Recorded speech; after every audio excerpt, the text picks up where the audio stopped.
ब्रज में एक गोपी थी, कल मैंने कहा था बताऊंगी। ब्रज में एक गोपी थी, उसके हृदय में ठाकुर जी ऐसे जाकर के बस गए हैं, ऐसे जाकर के बस गए कि इस तरीके से तो योगियों के हृदय में भी ठाकुर जी नहीं बसे होंगे। गोपी एक बार गोदोहन कर रही थी, वो दोहन कर रही थी, उतने में हमारे कन्हैया आ गए। कन्हैया बोले, भाभी सुनो, मुझे बहुत तेज भूख लग रही है, मुझे थोड़ा दूध पिला दे। तो गोपी बोली कि कन्हैया तू जा, तेरी मैया से मांग ले, तू अभी मेरा दिमाग खराब मत कर। कन्हैया बोले, भाभी एक तो मैं भूखा आया हूँ, और तू तो कहती थी तू तो मेरे से प्यार करती है। ऐसे प्यार करते है क्या कोई? जिससे हम प्यार करते वो भूखा है और तू कह रही कि तू जा कहीं और से खा ले, ये क्या बात हो गई? तो गोपी बोली, कन्हैया मुझे बहुत सारा काम है, चल ठीक है, चल तेरे बातों बातों में तो मेरा पूरा समय चला जाएगा, तू आकर, मैं दूध दोहन कर रही हूँ। तो गोपी को लग रहा है कि कन्हैया मुंह आ करके नीचे बैठे हुए हैं और वो दोहन कर रही है। सारा का सारा दूध दोहन करके समाप्त कर दिया। उतने में सास आई, सास ने देखा, अरे बावरी तू कर क्या रही है? अरे तू देख नीचे तूने क्या किया। अब गोपी को होश आया, गोपी ने ध्यान से देखा तो जितना भी दूध उसने दोहन किया ना, वो ठाकुर जी के मुख में नहीं, वो जमीन में जाकर के गिरा है। दूध का जो बाल्टी था वो साइड में है, दूध दोहन करके दूध का पूरा नाला हो गया है। गोपी बोली, नहीं माँ जी, अभी तो यहाँ कन्हैया था, कन्हैया दूध मांग रहा था, मैं तो उसको दे रही थी, ये कैसे हुआ मुझे समझ में नहीं आया। सास बोली, हाँ तू तो मुझे पागल समझती होगी, अभी ये उम्र में अभी तुझे लग रहा होगा कि दिमाग सटिया गया है इसका।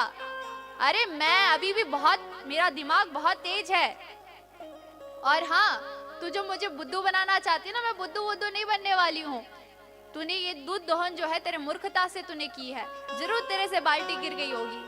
सास ने बहुत सुनाया।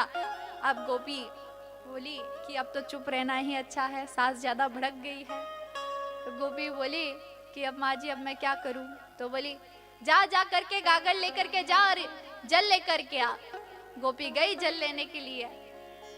यमुना तट पर जैसे ही जल उठाने की कोशिश कर रही है, भारी है गागर, गागर भारी है तो उठाने की कोशिश कर रही है बेचारी। अब उतने में कन्हैया फिर आ गए। कन्हैया बोले, भाभी निक तेरी हेल्प कर दूं मैं?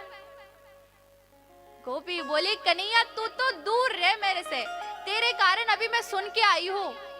कन्हैया बोले, भाभी मैं तो मदद करने के लिए आया था और तू मेरे पे चिल्ला रही है। गोपी बोली, मदद करने के लिए आया, तू कैसे मदद करेगा? बोले कि मैं तेरे सर पे गागर रख देता हूँ तो उठा के ले जा। गोपी बोली, तू तो नन्हा सा है, तेरा हाथ तो मेरे सर तक पहुंचेगा भी नहीं। कन्हैया बोले, अरे भाभी तू चिंता ना कर, तू बैठ जा, मैं तेरे सर पे रख देता हूँ और मैं तेको उठाने में मदद कर दूंगा। गोपी बोली, ठीक है, उठा गागर। अब कन्हैया पकड़े, ऐसा गोपी को लग रहा है। गोपी ने हाथ रखा है, कन्हैया ने पकड़ा है गागर। अब गोपी ने धीरे धीरे हाथ को हल्का कर दिया कि अब कन्हैया उठाएगा करके। अब जैसे ही हल्का किया कि धड़ाम से गागर नीचे गिरी, गागर टूट गई, सारा जल बिखर गया। अब तो गोपी अपने सर को पीटने लगी, हे राम, ये नंद का लाला जाता क्यों नहीं है? ये तो ऐसे चिपक गया है, ऐसे चिपक गया, मैं करूं क्या? गोपी परेशान हो गई। वो सोचने लगी, अब तो मेरी सास मुझे घर से ही निकाल देगी, अब मेरी सास घर पे नहीं रखने वाली है, बोलेगी मेरी ताई सासू के जमाने का गागर था, तूने तोड़ दिया। अब क्या करूं मैं? बेचारी सोच सोच के पनघट पर बैठी थी। उतने में एक साधु महात्मा दिख गए। साधु महात्मा के चरण पकड़ लिए, बोला कि मेरा एक संताप है महात्मा जी, आप कृपा करिए, आप बताइए मैं उससे कैसे बचूं? तो बोले, किससे?